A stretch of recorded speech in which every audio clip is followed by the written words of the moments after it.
And welcome to Life Saga TV. I hope you're fine. Today it has been a very busy day for me, running up and down on other errands. And now let's get here and gather over this. Guys, so far Life Saga TV is running well. We've had a lot of support from you people subscribing and liking the videos, following our live streams, and I really urge you to continue with the same spirit because we have a long way to go before we get at least a minimum of 1,000 subscribers and the 4,000 watch hours. It's a long go for us, but if you gather here all the time, that will be an easy exercise for us. So like the video, subscribe to the videos, to the channel, and continue sharing our videos all the time. I really appreciate your presence and your contributions all every moment we are having a live stream. If you have any story maybe that is hidden, you can also share here, especially Life Saga aspects that relate to politics or murder mysteries. So far at Life Saga TV, we believe in integrity, we believe in a society that will progress, and we long to have a mentality that will lead to a better world. So some people are afraid about politics. They say it's a noise, it's headache, but then we have to go on because politics has a way of influencing our lives, social, political, economic. Now look at the situation currently and look around yourself, see what is happening. It is highly possible that politics has played a large role in your life in one way or another. So we like it or not, politics is part of us, and we say human beings are political, whether we are in politics directly or indirectly, whether we comment about it or whether we are just watching. So guys, today it was the D-Day for Gashagua. Gashagua was supposed to be arrested at JKIA. Now, why was he not arrested? This is one of the reasons I believe he was not arrested. Remember, Malala had come out clearly and announced on television like 3 days before this and even a week before. And that was immediately Murkomen had announced the arrest.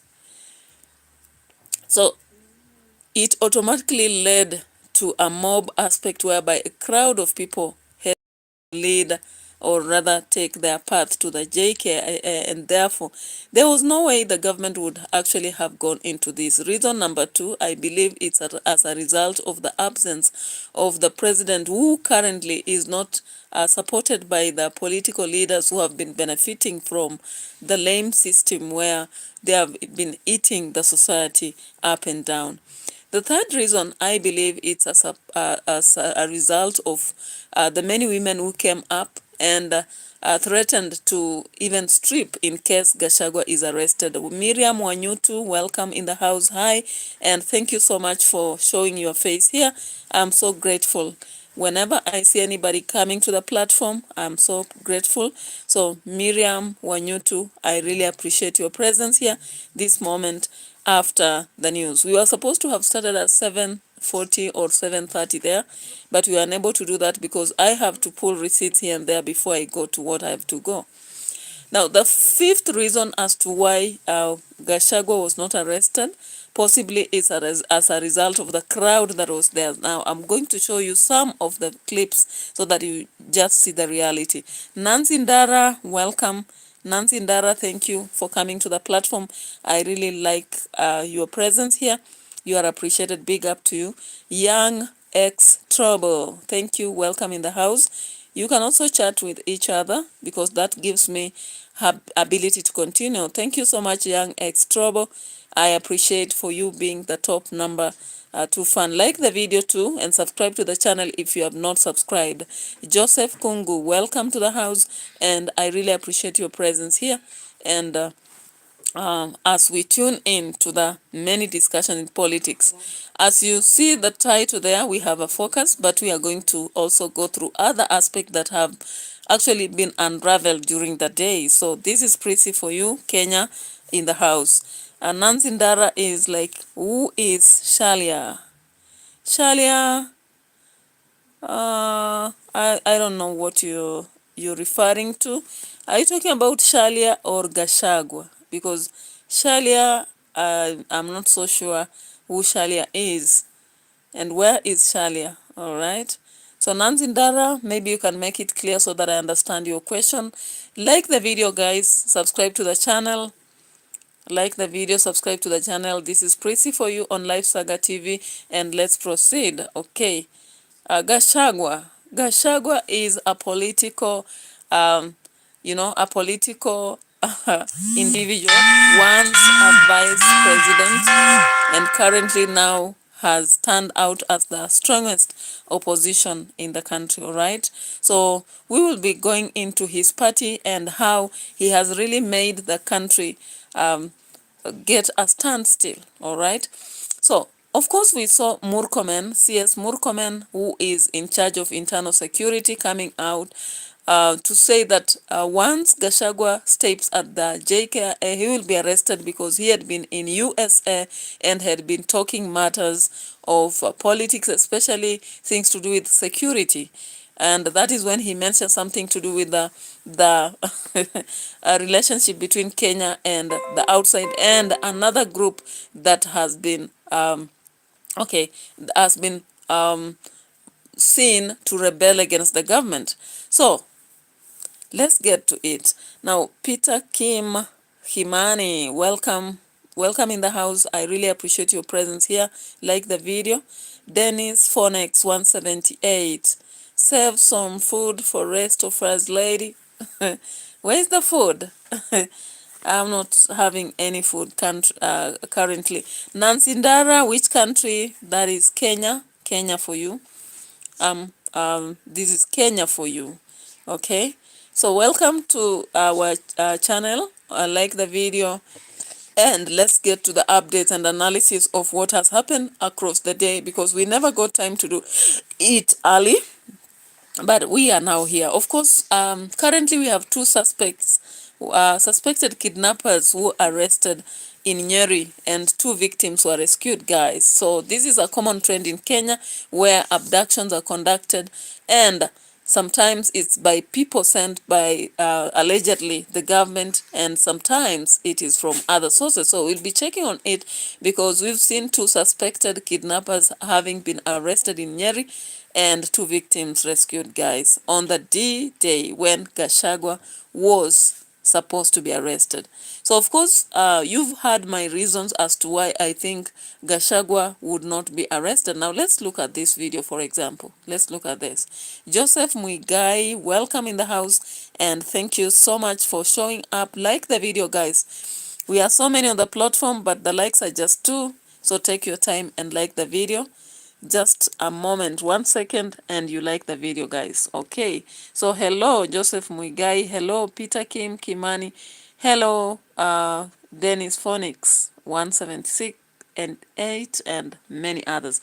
All right, so let's look at this. So you see that crowd right there? That's what was at the airport. Okay,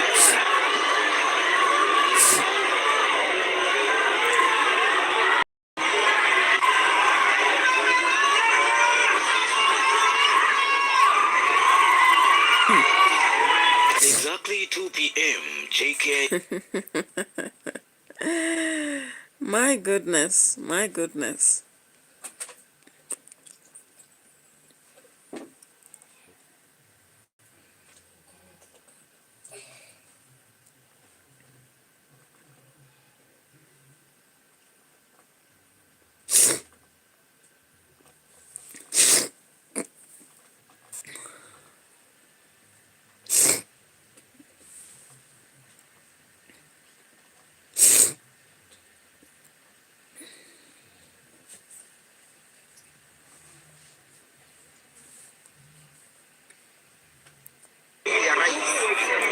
So we want to see how far we can stretch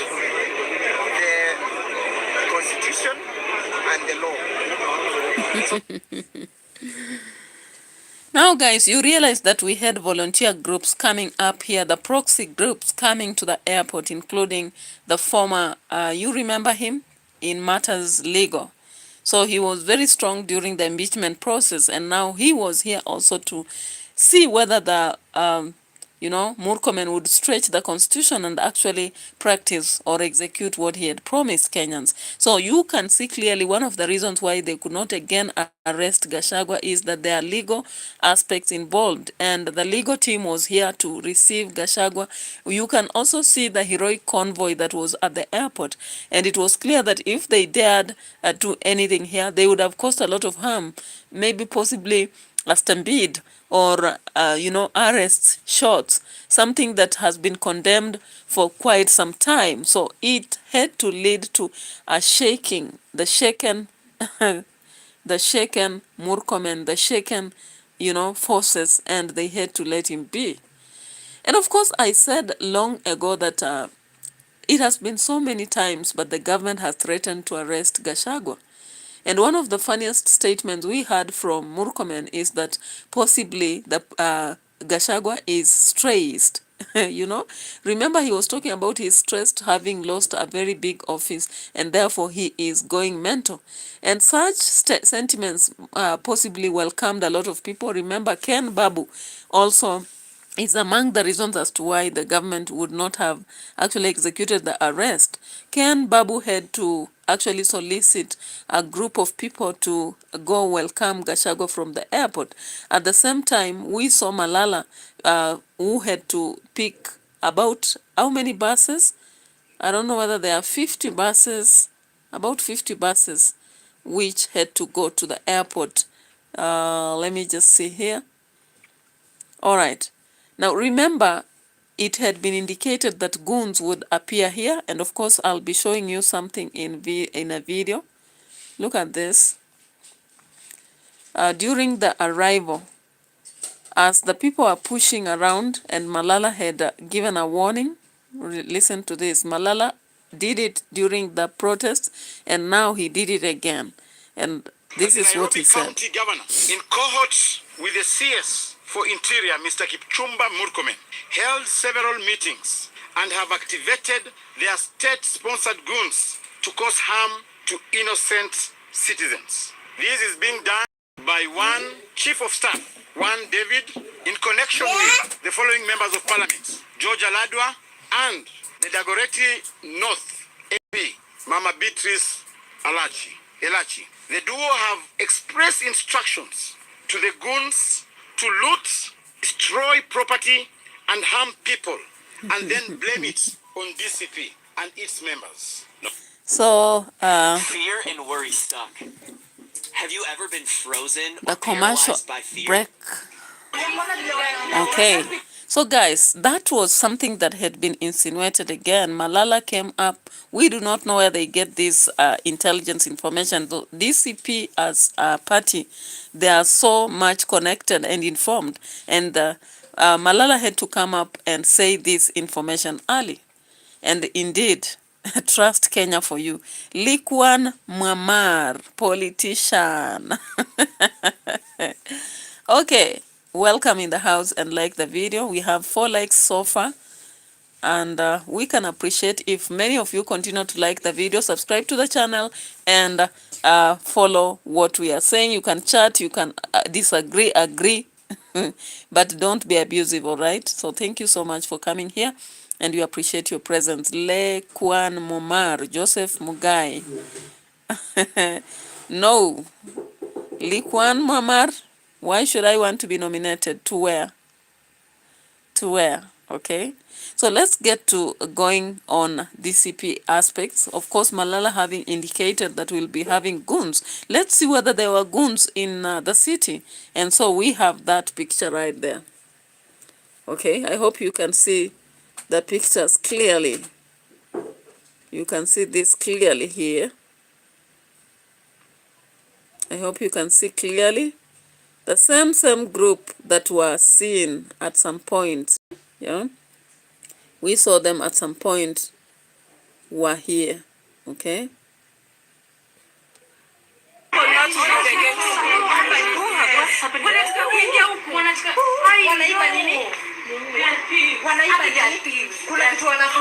wanafungua something hapa. Oh, I think they thought that was water. Hawa ni waizi.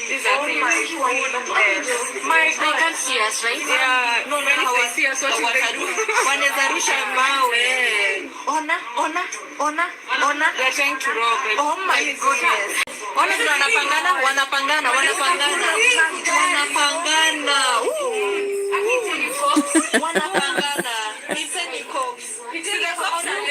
Notice how they were moving. Guys, that is Kenya for us. That is Kenya for us. So goons for hire are now having a lot of tasks in Nairobi of late. Anytime there is a way to disrupt the focus of Kenyans, this is what will be happening. Let me repeat the clip just in case you didn't hear, all right? Leak one, Momar wants to nominate me. Where? Yes, right? Yeah. No, if they see us, what should they do? Wanaweza rusha mawe. Ona. They're trying to rob it. Oh my goodness. Ona vile wanapangana.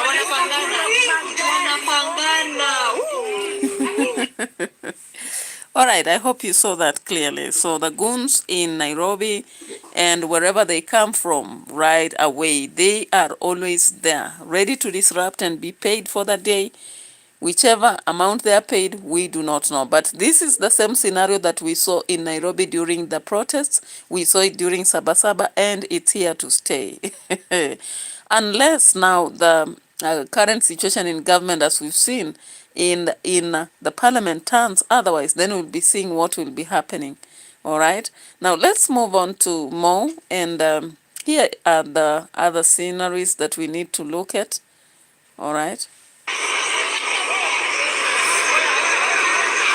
Achana nao. Hawa ni msakaja ati ametuma wakuja wapige hawa na hawana shinda. Tangu wakae hapo. Sasa wanawatuma wapigane na nini? And in conjunction. Asini hawa bala. Kwa nini wagani wengine? Hawa wote wako na black hawa. Now here's the unfortunate thing for these goons. The sheer number. Now, looking at those goons, of course, and comparing to the people who were at the airport, you realize that it was impossible for them to go on with what they wanted. All right. Now, let's look at the vehicles again for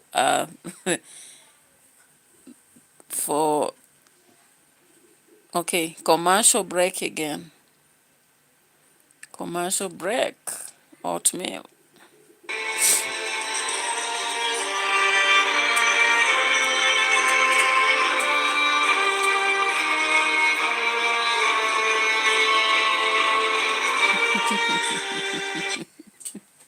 Now remember, so many buses had been ferried by Malala to actually collect Rigathi Gachagua, okay? So it became very impossible.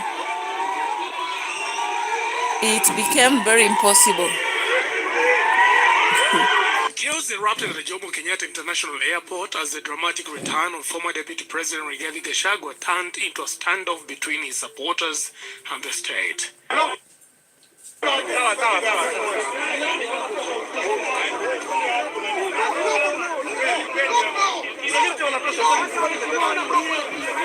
early morning, the DCP party faithful had camped outside Terminal 1A, led by Senator John Medhu, Deputy Party Leader Cleophas Malala, and other allies. The crowd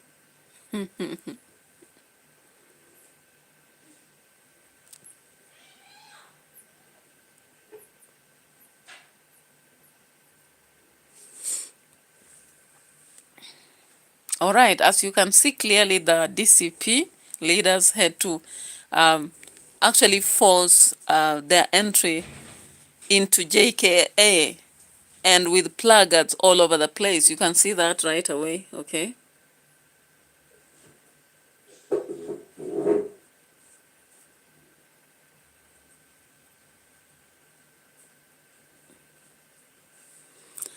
Now, for anybody who has been at the airport, it is very rare that they would allow such a crowd into the airport. But sometimes when it's too much, you let it go. And that was the actual state of affairs at the airport. And finally, this is the arrival of Rigathi Gachagua. This is how he landed.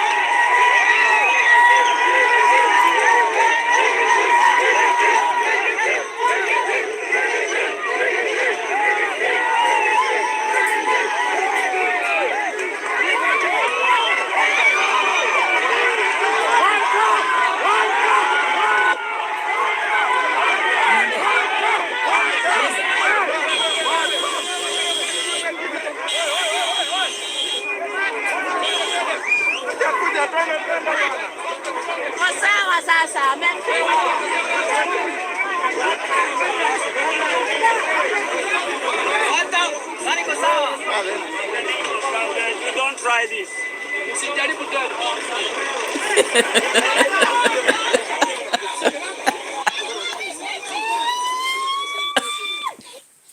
That's Kenya for you.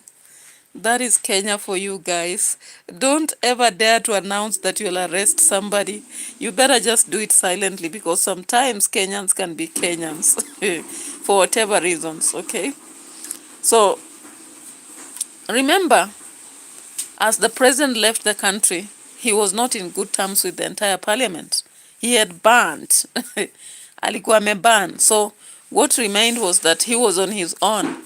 And now Murkomen would not dare, because he is also in under the bus just like any other person. That is another reason as to why they would not arrest Gashagua, ideally. Because the police were just there watching. Now remember, e-citizen, there was a law that they were supposed to pass yesterday. However, Kimani, ICHUNGWA and the rest of them ensured that it would not pass. At the end of the day, they voted against the e-citizen law that was supposed to enhance the fact that when people are bidding, for tendering, then they should do that through e-citizen. Now, what would this law do to the country? It would maybe save situations of corruption, but at the same time, it would have led to a loss of cow caches for some people. You know very well tenders, even in small institutions, mean 10%. And I'm so sure that in some cases, it can be 50% or more. So, allegedly, Kimani ICHUNGWA might be soon spit out of his position as the majority leader.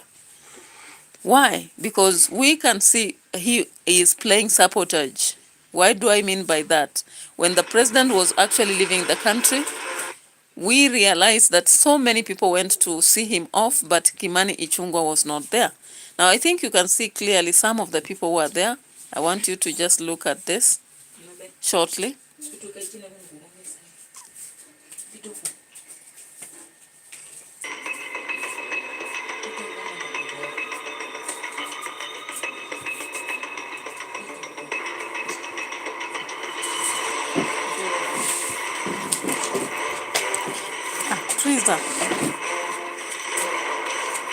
I think we also saw back then sababu we are students.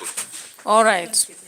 So it's clear that Kimani ICHUNGWA never escorted the president just as expected, and that will be considered sabotage. Apart from that, we realized that when he talked yesterday in Parliament, I think you saw in my reaction, he clearly came out indicating that the president cannot question his 150 million shillings that he had actually placed in a bank as an investment, because clearly he got it through some parliament doors. Now, Kimani ICHUNGWA actually saw it happening, and people talking about the possible impeachment of the president, and he was quiet about it. And in expectations of the House, he's supposed to defend, or rather talk about it. The only person who talked maybe to cool the situation was Junet. Of course, you saw Junet talking about let them have the say as we have the way, okay? Now, let's also think about another reason that might actually push Kimani ICHUNGWA from here. Now, Kimani ICHUNGWA has been, let's see this. Leader. And in this video, I want us to look. Let's just see the majority leader. What does it mean by majority leader, guys? You can type in the comment section if you have an idea as to what a majority leader should do. Now, Kimani ICHUNGWA has actually lost his popularity of late, because you saw he attacked Gashagua, and of course that brought other thoughts or other, emotional aspects from different people. Now, currently, if you heard what you had yesterday, I may find the clip and play it shortly here. Let's see this. Just shortly. Nobody should instill fear in you in doing your work as members of parliament, because you are duly elected by the people of Kenya to exercise oversight even over the executive, even the office of the president, and even the president himself. All right. You heard that. That is something that yesterday Kimani ICHUNGWA came out saying. And how does it occur with the, you know, the party that is Kenya Kwanza. So now that he got majority leader out of that, now what happens to him? So there is a possibility that Kimani Ichung'wah will be shown the door. Now let's listen also at something here. Shillings. Just 100,000. It's something that is I want to show here. Kenya is an amazing nation, guys. By the Uhuru Kenyatta regime to remove Aden Duale as a majority leader. And I remember, you remember, it's unanswered. I waved the money I was given there. So you cannot say it doesn't happen. You know, it's bound to happen. Do you mind reminding us how much it was? It was 100,000 per person. 200,000 per person to remove Aden Duale as a majority leader and put in place Amos Kemunya. And I went to the front and I said, this is the money I was given, 100,000 shillings to remove it, and I offered to give it back, you know. So guys, you understand the tingo out there in the political world, and that's why politics is very interesting. Sometimes we just get to have to understand one thing or the other. So you heard what Moses Kuria said. They were given 100,000 each to oust Aden Duale and have Moses Kimunya, all right? What tells you that this cannot happen to Kimani Ichung'wah? Because Kimani Ichung'wah actually is speaking big, indicating how nobody will be intimidated. But there are high possibilities that he would be pushed out of the, you know, the majority seat. But then if he's being pushed out, who will be replacing him? Some people are suggesting that maybe Otiende, and I doubt if Otiende can sit in that seat, because he cannot even allow, maybe he cannot even, you know, enhance the selection of a fly into parliament. Again, another thing is that when you look at Otiende, his popularity is not as popular as such, okay? And he's also in the list of shame of what the president said. Instead of shaming them, we'll be arresting them. Now, looking at another scenario again, people are suggesting that Babu Owino, that Babu Owino would be given a position, okay, of the majority leader. But we know who Babu is. We know his dreams. We know he has dreams to actually become the governor of Nairobi. So how else would Babu actually accept such a position? And he's not a kind of person to work with Kenya Kwanza. He's always been under the wing of Baba, even though of late he feels like Baba has laid him down so much. But the reality is that Babu Owino cannot work under the wing of Ruto at all, because he has said a lot of things. Let's just get ourselves here in one of the videos I saw today and what he was talking about. Let's listen to this. Let's listen to this, guys. A great leader delegates. There's a gentleman who said, Henry Kissinger, that a great leader must have three qualities that can never be delegated. Now, the first quality, a great leader must have serious political acumen. Number two, a great leader must have passion and energy. A great leader must be an intellectual. And that the only thing that you can delegate, where now your proverb comes in, is bureaucracy. That is the only thing you can delegate. That if a leader misses any of the three that I mentioned before, then that leader will go into political oblivion, which is the entombment of the unworthy into their own dust of nothingness. Entombment. You look at a dictionary and put it there. Where, I mean, it's great. Looking at that explanation of that proverb probably then leads us into the conversation that we have this hour. And that this week, if there was ever any proof that 1,000 days in politics is like a day, or like a day is like 1,000 years in politics, either way, things happen. And the words that we've heard, bribes, boycotts, blames, Kenya's political heat is actually rising. And probably in a way that we didn't expect. But then again, about Kenya's politics, you can never expect anything and never expect that it be the status quo. There is a faction of members of parliament, whether they be drawn from the Senate or the National Assembly, that have already been named the rebel group. You, Mheshimiwa, are a member of this rebel group, as it were. And as that is happening, over here is cooking on this side that the president, and we'll talk about this because it's important for us to do so, has named Parliament as the center of corruption in this country. And here we are looking at the same group of people to essentially lead Kenya into the place where that oblivion of nothingness should not exist. How? You know, you've talked about rebels in Parliament, in quotes. In quotes. There's a great judge called Judge Wendell who used to say that it is better to free 1,000 guilty men than to jail one innocent man. Why are we rebelling? Why is there rebellion? There is no rebellion, there's just passion. And the passion to fight for the people. Passion to ensure that the high cost of living is reduced in this country. Passion to ensure that overtaxation does not exist in our country. Passion to ensure that the promises that were made by the government, including... Okay, guys, so ladies and gentlemen, I made you listen to that because I wanted you to think about the kind of rebels that are being mentioned. And we have a group of people such as Babu Owino. We have had a group including Gloria Orwoba. We've had Wamchomba.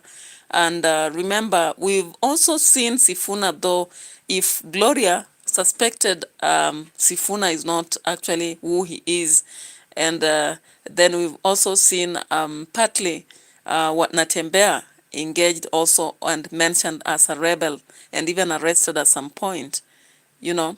So I want you to think, ladies and gentlemen, if these rebels and other rebels come together and form a government, will that government be free from corruption? Because one of the ailing diseases that Kenya has had for a long period is corruption. And corruption has eaten down into the grassroots and up to the institution level. We saw recently a situation whereby Bon Khalwale was actually complaining in Kakamega, indicating that they are bringing an invaluable individual at Kakamega Boys to destroy the school, and the individual was very corrupt. So looking at that, do you think that indeed corruption will be plucked out of Kenya anytime soon? That is a question I'll leave you to look at as we go back to actually watch other videos right here and see what will be happening, guys. So we still go back to the other aspect of so many people who have been hurt, of course. During that long, we call it what? The rally. Is it rally really? Okay. The Musafara itself, as they were leading themselves after Gashagua arrived in the country, it is indicated that so many of the, maybe the news reporters and what have you, were hurt. And of course, you've seen clearly from the clips that people are daring, climbing up. Let's see here. Let's go back and see here. For just in the process of moving around. Okay, look at this, for example. And forcing authorities to abandon the mission.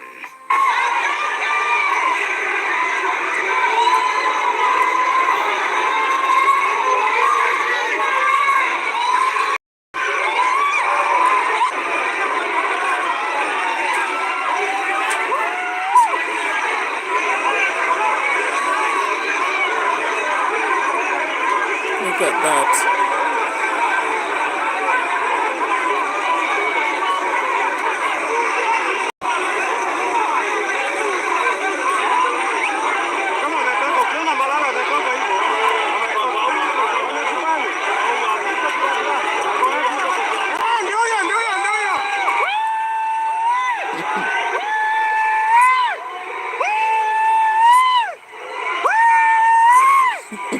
The Kenyans are crazy.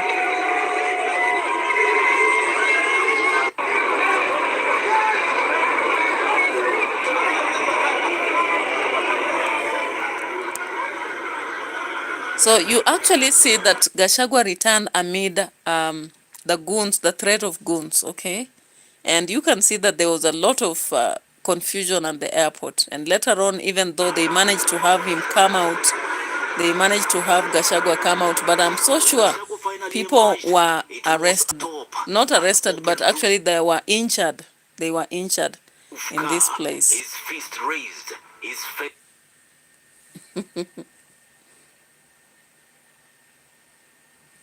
Look at all those vehicles, guys. People have time and money in Kenya. What is the political interest in this? Can you imagine?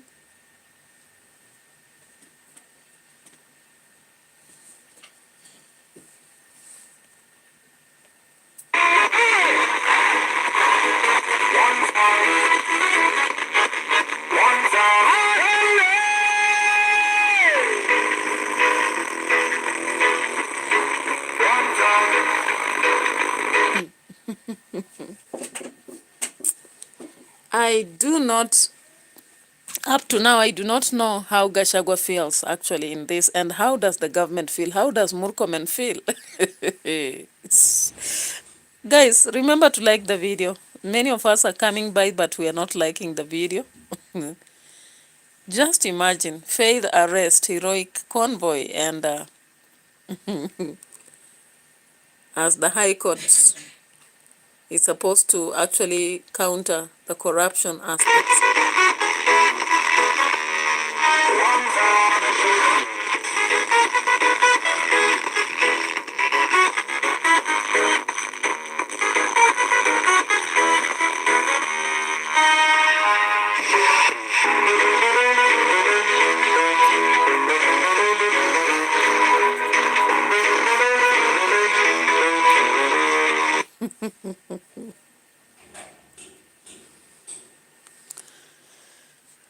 Guys, never say never. They say so, all right? Never say never. So, of course, just by the time the vehicles had got to the road, that's when these goons, were spotted. Okay. Roaming near the airport. Online videos posted claim these groups were paid to disrupt his procession and the much anticipated Kamukunji rally. Opposition voices, however, insist that this is a dangerous narrative designed to inflame tensions. The bigger question now hangs over Kenya. Are we watching political mobilization, or are we watching the early signs of anarchy? Many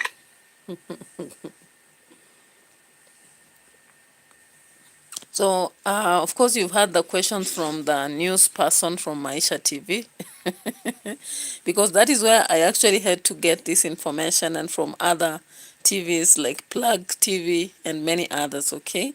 So, the question is, a possible anarchy or a political mayhem, okay? Now, while we look into that, we have seen Babu Owino, of course, talking a lot in the studio right there. Majority of them Okay. are very corrupt. And indicating that the leaders in parliament are corrupt, and he's targeting Nairobi itself. He has had to nail on the head about Sakaja. Is he doing that for personal purposes, or is he there to change Nairobi? The narrative will be going on. Remember, Moses Kuria told us, was it yesterday, that we need a permanent solution to eliminate the aspects of one term or two term. We would rather have a long-term solution for whatever problems we are experiencing in Kenya. Now, let's get to the other aspect here. The other aspect here. Guys, I've never seen such a thing, ladies and gentlemen. Okay, so the National Assembly Speaker evidence implicating legislators over bribery claims. All right, let's listen to Etangula meanwhile. Roles are without impact, and without integrity, leadership means nothing. It fails. Honorable members, the question of integrity is therefore not a choice of what is convenient, but a choice of what is right. As leaders, we must lead from the front by upholding integrity in our different roles, and in this regard, in executing your roles as chairpersons of committees. We have the thrust to take off. We are now at cruise altitude, or cruise mode, and we must maintain the momentum as the destination is fast approaching in 2027. And it's for these reasons, Honorable Speaker, why we are here today as leaders to renew our synergy as we work together to deliver for the people of Kenya. The person who is bringing the allegations must come with a proof. The burden of proof belongs to the person who is coming up with allegations. He who alleges must come with proof. That's all.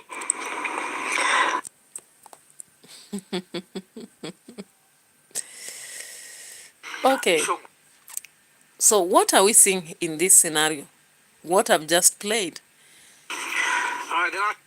What I'm seeing is that the MPs have decided to ask Ruto to prove their extortion claims.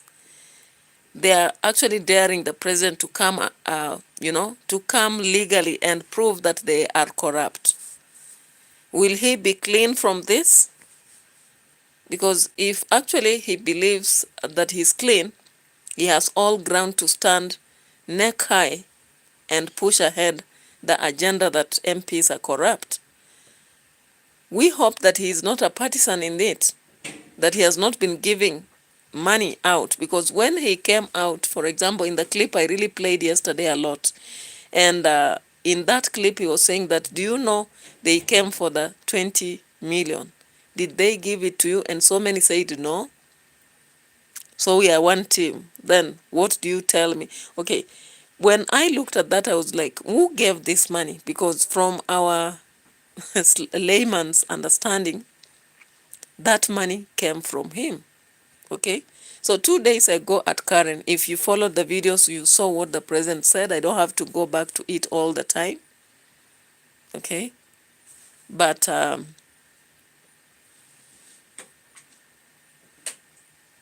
we are just waiting on it, but we are wondering what exactly will happen, because it's shocking. Ladies and gentlemen, no one expected what we've seen from the government. No one at all. Did you expect it? If you expected it, let me know, because the reality is that we did not expect it. So the proposals people are giving and thinking that Babu Owino can actually go and replace Kimani Ichung'wah, it's neither there nor there. I don't believe so. And I consistently think that Babu Owino is out on a mission to grab the gubernatorial seat of Nairobi. He has no interest in actually getting amalgamated in the government. He does not have such an interest. He's not a man to be controlled and be put in a scenario whereby he can collaborate. If he wanted to do that, he would have done that long ago. Long ago. Okay? Now, let's see this. Asante sana kwa majina, naitwa Bethwel Sets. Mimi ndiye coordinator wa Kisumu County. For once, I have been thinking all along that the Kisumu residents are satisfied after Raila went to the government, because I've been traveling in different vehicles and sometimes you get them saying that Baba is now there, we are okay. Apart from the time now Ojwang died, and we saw a lot of young people reminding the government to, to be sensible and take action and give them space. I tended to think that most of the people in Nyanza were satisfied, but it has come out surprisingly, because apart from, let's say, the people who have been pulled to government, treasury and all that, it seems that there are some Kisumu residents who are rejecting Raila, and they are backing up Gashagua. Now, remember yesterday, Moses Kuria was also saying that Gashagua is allowed to play politics as long as he does it within the law. What did that mean? That statement was so open, but it meant something, okay? And now, let's get here and listen to how the residents of Kisumu are rejecting Raila right here. Kwa hivyo, siku ya leo, sisi kama watu wa Kisumu tumejileta hapa kuhakikisha tunakaribisha mkubwa wetu kule hapa kwa JKA Airport. We want to assure the Kenyans that Team Kisumu, we are much ready to welcome His Excellency the Rigathi Gachagua to be with us today, and we are ready that in case his flight is diverted to Kisumu Airport, we have already a team there well mobilized to welcome him.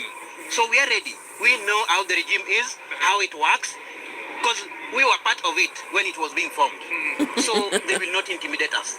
Na tuko tayari. Na tunawahakikishia kuwa Kisumu tuko one term. Kisumu tuko one term. Wale wa Kisumu ambao wanasema ati wako kwa government, they are not part of that. Wenye wako kwa government ambao wanatoka Kisumu from Nyanza, labda mseme ni Raila na huyo Ruto wake na familia yake. But the Kisumu team, they are not in government. I want to assure Kenyans that let no one come to speak for us as Kisumu people. Sisi ndio watu wa Kisumu, and I'm the coordinator of the Kisumu what? Kisumu DCP. Na tutahakikisha Rigiji amefika kule Kisumu, tuwajulishe kuwa we are in this together to make sure Ruto is a one-term president. Thank you. Wala tusikize mkubwa hapa kidogo. Vipi bro? Yeah, asante sana. Kwa majina naitwa Zablon Aduo. I'm a mobilizer in Kisumu. In the last election, nilisaidia Kasongo kama chief agent wake. But Kasongo with these lies has proven to Kenyans that he is untrustworthy. So our mission, ile mission yetu ya kwanza ni Kasongo aende nyumbani. Na huko Kisumu form ni one term. Kila pahali. Kwa sababu huyu jamaa hata hii maneno amekuwa akisema ya corruption. He bribed the MPs to get his way through impeachment things. They voted for him. You heard the other MP saying, we gave him the finance bill. So this is an elephant that he bred himself. So let the elephant now crush him. Na tunasema huko Kisumu, we mobilize our people of 1,000 to make sure that Kasongo amekuwa one term president. Kisumu ni OTP. OTP meaning one term president. Okay, guys, you've heard that from Kisumu. You've heard from the horse mouth. I'm not speaking, but they are speaking, okay? Meanwhile, Wetangula, the speaker, is stranded because Tawe movement was able to actually storm Bungoma. Mercy Njeri, welcome in the house. Like the video. Guys, like the video for me. I only have 5 likes on the video, yet there are so many people watching and going. So thank you, Mercy Njeri. Welcome to the house. Hi, Kuzo. Okay, so the Tawe movement has actually stormed Bungoma again. Okay, so Tawe movement led by Natembea head to storm Bungoma, okay? And it may be very difficult for them to fight DCP and even argue about anything. You know, it started like a joke. But now, can you imagine, Gashagua is returning just when the MPs and the parliamentarians are angry with Ruto. Ladies and gentlemen, can you imagine that this is happening? I don't believe it. It was coming as a surprise, but it is happening, all right?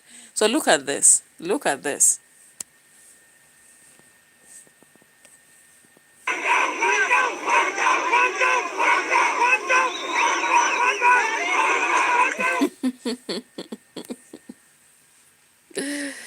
That is Bungoma for you guys, with Tawe movement storming Bungoma and the streets to welcome Gashagua. So it was like, I'm trying to imagine that moment when Raila was being celebrated all over the nation. Now Gashagua has replaced him, unfortunately or fortunately, for whichever the place.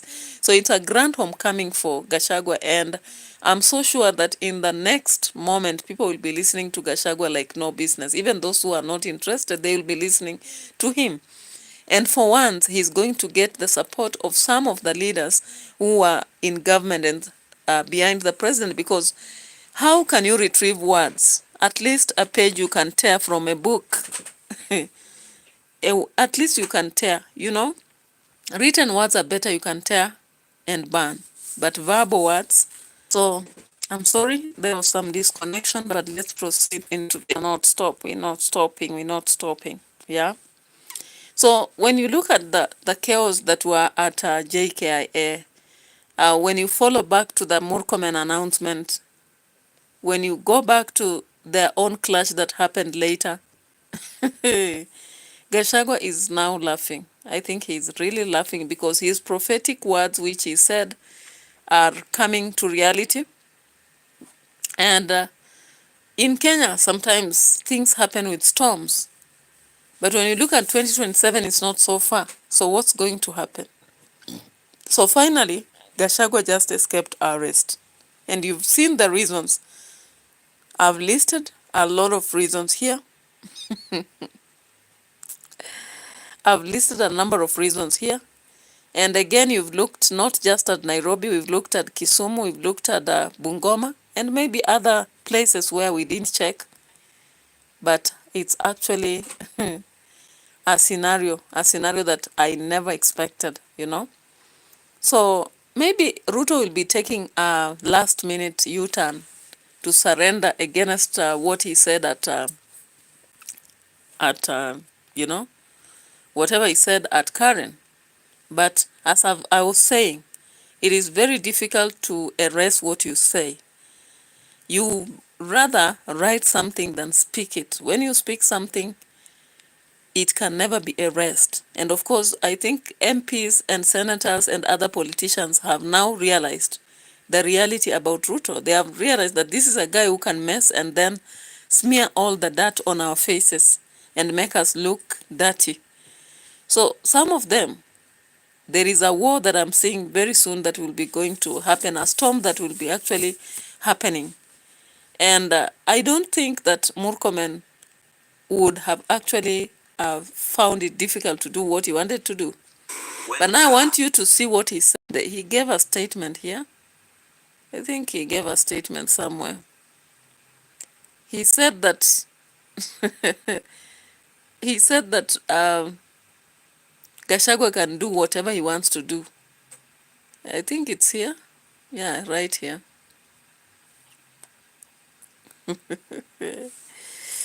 He said this on 21st. Of course, let me turn the camera like this. This is what Murkomen had to say. To know about the deployment in a particular place. The National Police Service is decentralized and everybody will do their job unless they are seeking for specific requests from the IG that there is a need for enforcement. The IG will be informed. But the IG generally, everybody everywhere, police officer everywhere doesn't have to call the IG before they do law enforcement.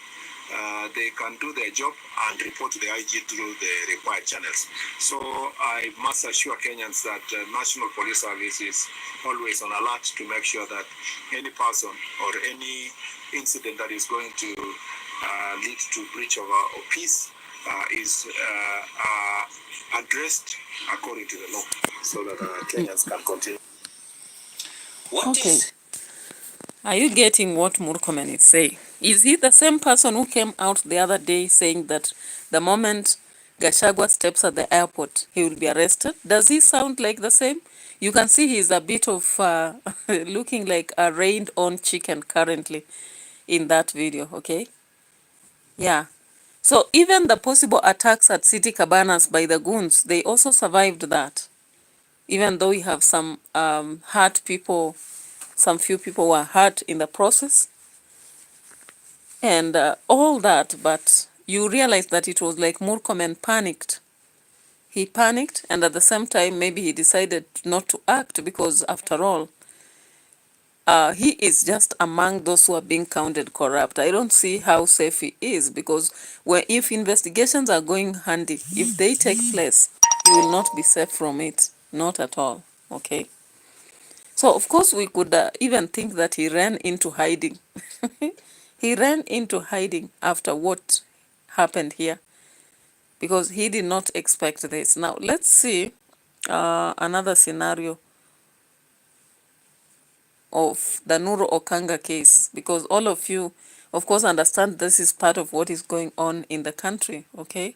So let's look at that drama in court. with Nur Okanga right there. An officer of this honorable court, and I would like to ask you very simple questions. You just require your direct answers. Yes or no.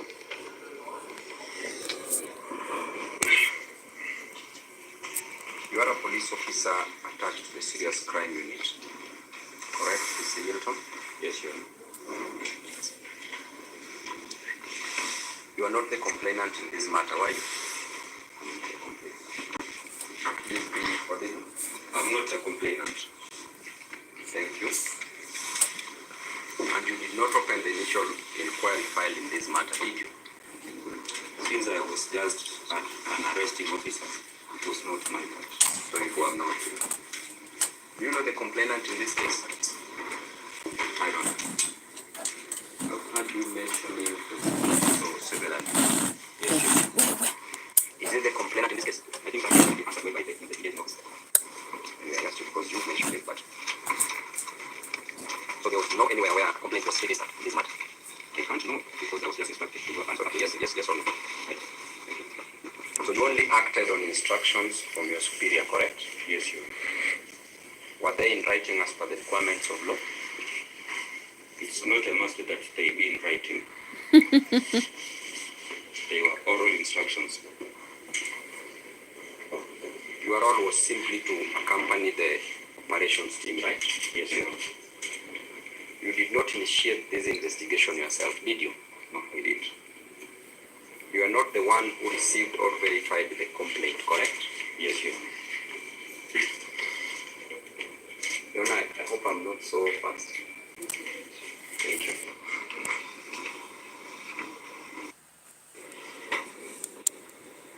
Yes, you are.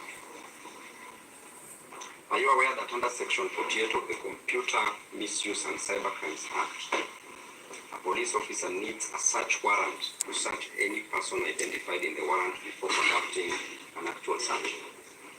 Not necessarily in all instances. Tell us in which instance, which law allows that? There are sometimes that a police officer can do a search without a warrant. This is Kenya for you. Because the information we wanted was in digital form. So if we could have taken time to come to the court, or the team that was investigating, if it could have taken time to come to court, maybe that digital evidence could have been tampered with before we apprehended the suspect. Are you aware that the charge before you, the charge that you charged the accused person with, you need a search warrant? I'm not aware of that charge because I was not the investigating officer. I want to inform you that that charge,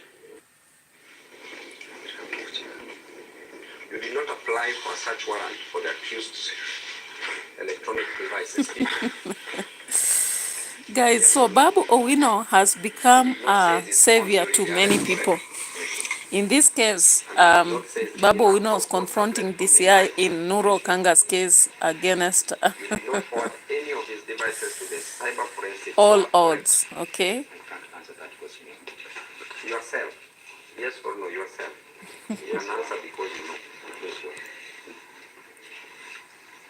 So you did not forward any of these devices to the cyber forensic lab? Yes, you.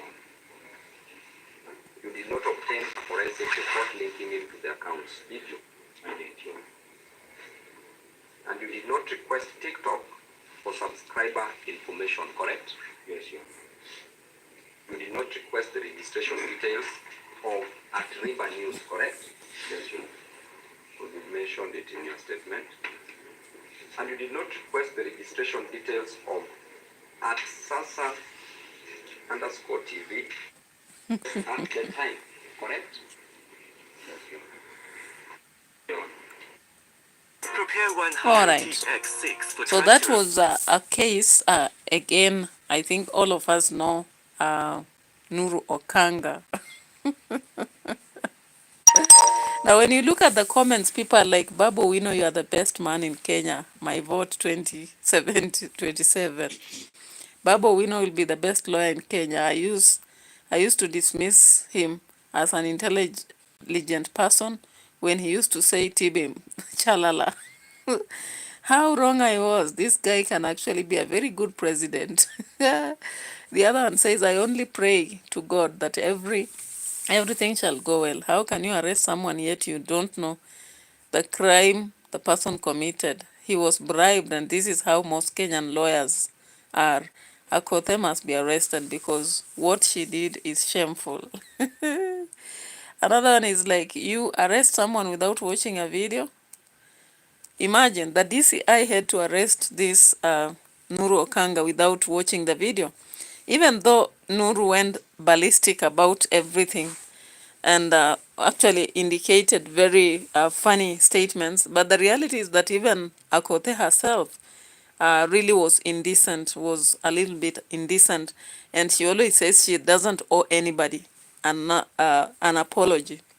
Okay, so why did I bring in Babu Wino, guys? Why did I bring in Babu Wino? Of course, Babu Wino comes to the equation of leadership in Kenya, and whether they'll actually do what is right. Okay, whether they'll do what is right. Okay.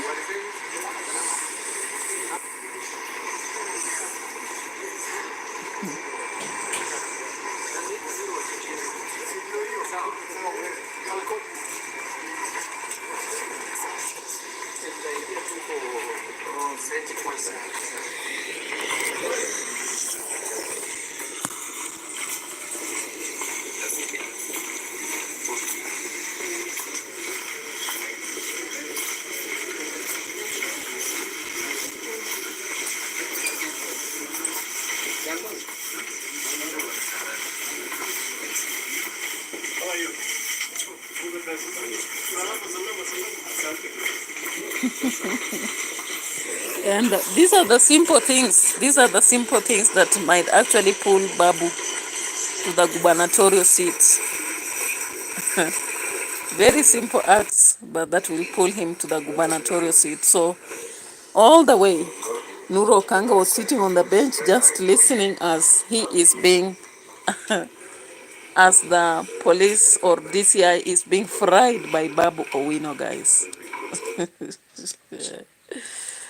I don't think I have so much to share. Of course, political aspects are so many, but I'll see tomorrow. Maybe I'll have a session early because I'll be going to actually attend a funeral somewhere just to help my friend tomorrow, and then burial the next day.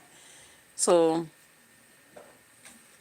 let's wait for more news to come in, and we'll be analyzing that, Very interesting. Okay, bye-bye for now. Have a nice time.